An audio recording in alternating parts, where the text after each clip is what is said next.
Assalamualaikum warahmatullahi wabarakatuh. Jumpa kembali dengan Ainin Jazz. Seperti biasa, Ainin Jazz bagi-bagi informasi seputar pengalaman dari apa yang kami alami, berbagi pengetahuan dari apa yang kami ketahui.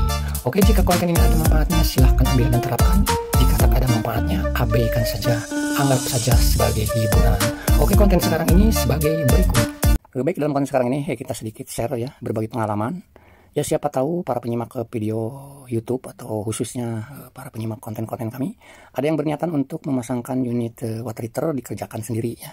Nah, di sini kami ada beberapa kerjaan ya, tetapi di sini kami akan menayangkan proses pengerjaan water heaternya saja ya. Walaupun di sini ada beberapa kerjaan termasuk pemasangan AC gitu ya. Oke, ini adalah peralatan kerja kita untuk pemasangan water heater beserta unit AC dan kerjaan-kerjaan yang lainnya gitu ya. Ada beberapa hal yang perlu diketahui khususnya bagi yang pertama kali untuk memasangkan unit water heater, baik water heater baru maupun water heater bekas ya. Pas kebetulan kami di sini memiliki jenis water heater dengan kapasitas yang akan dipasangkan tersebut kapasitas 15 liter. Cocoklah untuk 2 orang gitu ya. Apalagi ini emang ruangan ini rencananya untuk sendiri gitu ya. Paling tidak bisa dipergunakan untuk berdua untuk kapasitas 15 liter tersebut gitu ya. Sebetulnya di kamar ini ya, di area terpisah ruangan ini tuh udah ada instalasi lama yang berbahan tembaga ya, tetapi kita coba untuk dipisah gitu dengan rumah utama gitu ya. Dan pas kebetulan nih di rumah ini tuh memiliki instalasi airnya, air biasanya tidak ada di plafon, ada di dalam lantai gitu ya. Tetapi kita bisa mengusahakan dengan memanfaatkan bekas instalasi yang lama yang berbahan tembaga itu ya, kita nanti rubah menjadi sebagai jalur air biasanya. Lalu untuk ke titik-titiknya masih tetap mempergunakan instalasi lama, tetapi ke unit water heaternya kita kita sambung dengan pipa jenis Reveng ya. Seperti inilah keinginan customer kami ya, tidak mau outbow posisi pipanya, mau tidak mau kami harus membobok ya. Kita ikutin aja apa yang diinginkan customer gitu ya, user. Yang penting kan bayarannya gitu ya. Di sini sampai kami membongkar beberapa keramik, melubangin plafon gitu ya, untuk supaya pipa tersebut ada di dalam plafon dan ada di dalam dinding gitu ya. Ini adalah prosesnya, sekaligus nanti untuk memperbaiki plafon-plafon yang kurang bagus karena ada bocor dak, tapi bocor daknya sudah kami perbaiki ya. Ini adalah tampilan dari setelah gipsumnya tersebut kita ganti, yang lapuknya kita ganti gitu ya. Ya, walaupun keramiknya sedikit putih karena ini keramik lama ya, sudah tidak ada di toko besar keramik juga. Keramik sudah 15 tahunan itu sudah tidak memproduksi lagi ya, tidak mau seperti inilah hasilnya ya. Oke, jadi tidak masalah, yang penting bisa di keramik lagi ya. Baik, sekarang langkah pertama ya untuk memasangkan unit water heater itu, tentu kita setelah instalasi terpasang ya, tentu kita mengukur dulu seberapa tinggi yang kita inginkan atau user yang inginkan, tergantung tinggi pendeknya plafon gitu ya. Kalau toh ternyata punya plafon pendek ya, setidaknya secara maksimal water heater tersebut hampir mendekati ke plafon gitu ya. Nah, tetapi di sini kami dengan batas dia punya list saja ya, list gipsum gitu ya, untuk nanti hasil water heater bagian atasnya itu ya. Ya, tetapi walaupun dibikin mepet ya, sebetulnya tidak akan mepet karena sistemnya itu kan nyantol gitu ya. Naik batu nanti turun 3 cm gitu ya. Nah, di sini untuk yang plafon pendek, kalau seumpamanya mau dibikin mepet ya, paling tidak ada spare 3 cm ya, atau 3 atau 4 cm lah. Paling nggak 4 cm, ambil 4 cm. Nah, ini cara pengukurannya ya. Ini untuk cara pengukurannya. Di bracket itu kan ada 3 lubang ya, yang 2 sejajar, yang 1 sendiriannya. Kita ukur yang 1 aja. Lantai ini sebagai pengganti plafon untuk menentukan ukuran gitu ya. Karena kan posisi water heater ini sedang dibalik gitu ya. Di sini tertera kan 14,5 cm ya, 14,5 cm. Yang dianggap lantai tersebut plafon ke lubang yang sendiri gitu ya. Ditambah lagi nanti untuk menyangkutkan itu kan posisinya tuh naik, water heater itu nanti turun disangkutkan itu ditambah 3 cm. Tapi alangkah bagusnya ditambah 4 cm saja. Jadi 14,5 tambah 4 cm berarti 18,5. Mau 19 cm juga tidak jadi masalah ya. Itu udah hampir mendekati dengan ke plafon. Itu batas minimal ya, batas minimal untuk membuat gantungan bracket tersebut. Karena kalau kita ambil dari plafon itu kan 14,5 ditambah tinggi cantolan tersebut ke 3 cm. Jadi sebetulnya 17,5 ya. 17,5 mau 18 juga boleh gitu ya. Nah, tetapi di sini kami berpatokan bukan dengan plafonnya, tetapi kami berpatokan dengan dia punya listnya ya. Jadi 14,5 ini kami ukurnya dari list. takutnya nanti nyangkut di list gitu ya. Ditambah lagi 4 cm gitu ya, 4 cm untuk posisi cantolannya gitu ya. Cantolan nanti dari bracket ke unit water heater gitu ya. 14,5 tambah 4 cm saja, walaupun cantolan tersebut 3 cm. Itu lebih luas, kita lebih aman ketika untuk memasangkan atau menyantolkan dia punya water heater, unit water heater tersebut gitu ya. Oke, sekarang kita tinggal proses pemasangan terlebih dahulu pisser ya. Yang kita lubangin ini yang bagian atas saja, 2 lubang yang bagian atas ya, karena ini skrup gipsumnya juga skrupnya juga dari pihak pabrik ya hanya dikasih 2, jadi walaupun 3 lubang kita mempergunakan lubang yang 2 atas saja ya. Nah, untuk kedalaman dia punya boran ya, ini usahakan panjang dalamnya itu dalam panjang dia punya skrup ya, jangan kedalamannya itu sesuai dengan pisser, jangan ya, skrupnya yang kita ukur ya. Oke, sekarang kita sudah melakukan proses pembuatan lubang dengan dibor. Kita tinggal memasangkan dia punya fishernya ya. Setelah fisher terpasang dua-duanya ya, tentu bracket kita tinggal pasangkan ya. Nah, untuk pemasangannya bracket dengan mempergunakan skrup tersebut ya, harap hati-hati ya. Jika keras jangan terlalu dipaksa, diulangi lagi supaya menjadi kendor. Dinginkan dulu dia punya skrupnya, karena apa, begitu keras itu akan panas, dia punya skrup itu akan panas dan akan patah nantinya ya kalau dipaksain terus gitu ya. Dan usahakan kalau ada, usahakan mempergunakan kunci ring ya, karena geriginya kan lebih banyak mengikatnya gitu ya daripada kunci pas atau kunci Inggris ya. Nah, seperti ini ya, pas kebetulan kami juga saya tengok di alat itu kunci ring yang biasa dibawa-bawa ternyata ketinggalan atau mungkin lagi kerja di mana. Tetapi di sini kami memiliki kunci pas, tapi usahakan pakai kunci ring ya. Dan tadi kami katakan ketika ini kunci ini keras ya, dilepas lagi ya, ademkan dulu, guyur nanti skrupnya itu dengan air supaya adem, nanti ulang lagi gitu, supaya jadi licin ya. Karena kalau udah panas skrupnya dipaksain terus dipaksa itu akan patah ya. Ini saya udah pernah pengalaman seperti itu ya, patah di dalam gitu ya. Oke, ini unit water heater bracket sudah terpasang, unit water heater sudah terpasang ya. Kita tinggal melakukan pemasangan safety valve ini ya. Safety valve ini bisa dipasang di bawah atau sudah dipasang di atas juga tidak ada masalah. Tetapi yang perlu diperhatikan adalah saat pemasangan safety valve ini nanti drat dari water heater itu jangan terlalu mentok ke ring dia punya safety di dalam safety ini nih, yang kuning ini ya. Ini kan ada kuning. Jangan sampai mentok, bahkan sampai kedorong itu ya, jangan sampai. Karena kalau itu kedorong ring kuning itu nanti kinerja klepnya itu tidak maksimal, bahkan bisa menimbulkan bunyi gitu ya. Bunyinya bukan bersiul tapi ngedurdut gitu ya. Ada bunyi lah gitu, nggak nyaman gitu kalau itunya ketekan. Lagi pula air yang masuknya juga nanti terganggu, jadi tidak maksimal.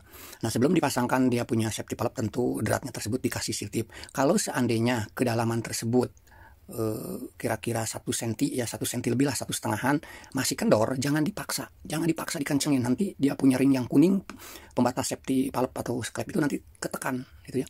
Tetapi tambahin lagi seal tipnya ya, seal tipnya tambahin ya ketika masih kendor gitu ya. Nah, Anda bisa perhatikan ya tuh jarak dia atas permukaan dia punya klep cukup dengan seperti ini ya, jangan sampai mentok. Jadi ini aman, kedudukan dia punya ring yang kuning safety valve atau torsion klep itu tidak terganggu gitu ya. Nah, lalu untuk air masuknya ya gunakan pasangkan dia punya stoperan juga supaya mudah saat servis atau segala macam kebutuhan di water heater gitu ya, tidak mengganggu instalasi air yang lain. Itu fungsinya stoperan yang ada di dekat water heater. Lalu untuk fleksibelnya ya terserah mau semuanya fleksibel yang tahan panas atau salah satu untuk air dingin, tidak jadi masalah. Tapi usahakan untuk air panas ya. Untuk air panas kalau mempergunakan selang fleksibel model seperti ini usahakan yang tebal ya. Minimal merek Honda atau Washer itu saya udah tahu dia kualitasnya lumayan tebal ya. Karena kalau untuk Sun E ya lumayan juga harganya gitu. Kalau ini standar lah gitu ya. Karena apa? Kalau kita lebih merek yang lain, ada yang harga 15.000, 10.000 itu yang panjangnya kisaran 25 atau 30 itu nanti bunyi karena tipis gitu ya. Nanti akan bunyi ketika water heater tersebut dipergunakan, ada air masuk ke water heater itu akan bunyi gitu ya. Nah, di sini kami untuk pertama setelah fleksibel ini kepasang, biasa sih kami udah biasa, tidak untuk air fleksibel air panasnya tidak pernah kami konekkan dulu. Yang penting air yang fleksibel air masuknya kita konekkan dulu, lalu airnya dibuka supaya water heater tersebut terisi full terlebih dahulu dan elemen terendam gitu ya. Nah, nanti untuk mengetahui penuh atau tidaknya bisa ketahuan di sini. Ya, nanti kalau udah penuh ke sini, di sini bakalan keluar air, itu tandanya water heater unit tabungnya tersebut udah penuh dan elemen sudah terendam. Jadi sebelum memasangkan arus listriknya dibuka dulu, pastikan dulu tabung water heater tersebut sudah penuh dengan air. Ya, seperti ini caranya. Atau kalau mau langsung fleksibelnya dikonekkan ke instalasi, buka keran air panasnya sampai nanti keran air panas tersebut mengeluarkan air, itu tandanya tabung tersebut sudah penuh. Ini udah kelihatan seperti ini, tabung ini udah penuh ya, karena di sini sudah keluar air ya. Kita tinggal konekkan gitu ya. dikonekkan lalu dicopkan arus listrik gitu ya. Nah kalau ini pasti kita tutup dulu lah supaya bisa mengonekkan dia punya fleksibel ke instalasi air panas gitu ya. Itu supaya elemen tersebut aman ya, jangan sampai tabung masih kosong kok elemennya sudah bekerja gitu ya. Nah di sini semua dia punya fleksibel sudah terpasang ya, baik yang air masuk maupun air yang keluar. Tadi kita tutup, sekarang kita buka lagi, lalu kita pastikan ke instalasi juga memang benar-benar ke kerannya sudah ada air, walaupun masih belum panas ya, yang penting sudah keluar air dari jalur atau instalasi air panas tersebut gitu ya. Nah setelah ini yakin water heater penuh dengan seperti ini ya, kita copkan arus listriknya ya. Sudah yakin air penuh ditabung, baru kita bisa mencopkan ELCB atau steker water heater ke stop kontak listrik ya. Yang pas kebetulan ini stop kontak juga sekaligus kami buatkan di sini di samping unitnya ya. Kita tinggal melakukan proses mencopkan arus listriknya. Kita uji ELCB sini dengan menekan tombol warna hijau untuk tes. Nah, ELCB-nya efektif, kita tekan lagi tombol merah, on-kan kembali. Kita cek, pastikan temperatur ini, kalau kita suhunya direndahkan, ini udah pasti ada off ya, lampu LED indikatornya padam. Dan di barengan ada bunyi cetik, gitu kayak semacam saklar kecil di dalam termostat ya. Lalu kita putar lagi ke posisi maksimal, ada bunyi lagi. Nah, dengan tanda LED indikator nyala. Oke, kita setel aja di posisi maksimal, biasanya dengan kapasitas 15 liter daya 200 watt ini. Setidaknya 45 menit atau 1 jam itu udah bisa dipergunakan untuk mandi, air hangat. Bahkan mungkin kalau untuk kulit-kulit yang tipis ya, badan pengguna itu kulitnya tipis ya, mungkin dengan proses selama 1 jam atau 45 menit itu perlu dicampur di keran mixernya ya. Oke, ini kami percepat ya, ini sudah sekitar 45 menitan, kita cek fleksibelnya aman, tidak ada bocor ya. Ini mempergunakan tekanan pompa pendorong juga ya. 45 menit sudah berlanjut proses memanaskan water heater. Kita akan mencoba untuk merasakan hasilnya selama 45 menit tersebut ya. Biasanya sih kalau untuk sampai lampu LED indikatornya berhenti, berarti udah full panasnya, kisaran 70 hingga 80 derajat itu kurang lebih sekitar 2 jam ya, 2 jam secara otomatis gitu ya. Nah ini di sini kita udah bisa merasakan ya, 45 menit sudah berjalan dan ini air sudah mulai berasa. Kalau kulitnya tebal seperti saya ini ya mungkin segini kulit ke tangan tidak perlu dicampur ya, tetapi kalau untuk kulit badan saya rasa panas seperti ini perlu dicampur di keran mixer di saat dipergunakan ya, setelah proses pemanasan ini baru 45 menit ini gitu ya. Tapi kalau untuk ke tangan sih enak ini, hangat gitu ya, lumayan lah, baru 45 menit ya. Tapi kalau untuk ke tubuh, kulit tubuh saya rasa ini seperti ini tuh perlu dicampur nanti ya. Ya emang seperti itulah sistem kerjanya. Kalau udah, apalagi kalau udah 80 derajat ya, kita tinggal disesuaikan aja pencampurannya di keran mixer berapa persennya ya, sampai yang air hangat yang kita inginkan gitu ya. Oke, seperti inilah tampilan dari proses pekerjaan pemasangan water heater yang telah tuntas dan akan berlanjut ke pekerjaan-pekerjaan yang lainnya. Terima kasih bagi Anda yang selalu menyimak konten-konten kami. Siapa tahu dari apa yang kami tampilkan, baik vlog maupun tutorial ya, mau dikatakan sebagai vlog ya silahkan, tetapi ya mungkin sedikitnya bisa ada yang diambil atau dipetik dari apa yang kami sampaikan untuk Anda aplikasikan untuk memasangkan unit water heater milik sendiri, baik yang baru maupun bekas gitu ya. Dengan seperti itu otomatis Anda atau teman-teman semua para penyimak konten-konten kami akan menghemat pembiayaan ya, pembiayaan pemasangan. Kalau toh ternyata menginginkan instalasinya di luar, bagaimana seperti apa hasilnya, ada di video konten kami yang sudah kami upload terlebih dahulu ya. Lihat aja di menu playlist khusus water heater sistem tabung ya. Ini kami katakannya sistem tabung penampung ya, seperti ini. Karena water heater itu ada 4 jenis ya. Seperti ini kami katakannya sistem tampung. Terus ada yang instan, yang kedua, ketiga ada yang gas, yang keempat ada tenaga surya gitu ya. Oke, sampai jumpa kembali di konten-konten berikutnya. Terima kasih. Baik, itu saja yang bisa kami sampaikan. Semoga sedikitnya ada manfaat.